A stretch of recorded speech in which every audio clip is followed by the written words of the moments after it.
बिस्मिल्लाहिर्रहमानिर्रहीम। जो औरतें काम काज से थक जाती हैं उन के लिए आज मैं हजूर सल्लल्लाहु अलैहि वआलिहि वसल्लम का बहुत ही प्यारा फरमान लेकर हाजिर हुई हूँ।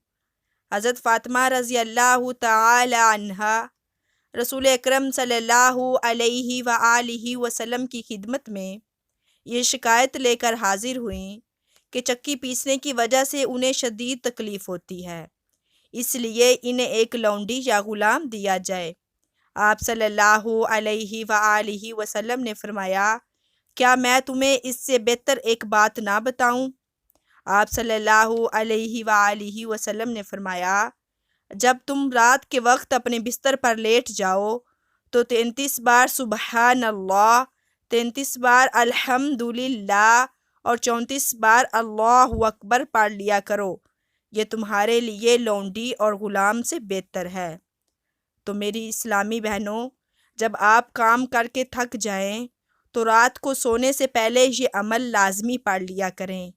इंशाअल्लाह आपकी सारी थकावट दूर हो जाएगी। अगर वीडियो अच्छी लगी हो तो चैनल को ज़रूर सब्सक्राइब कर दीजिएगा। अल्लाह हाफ़िज़।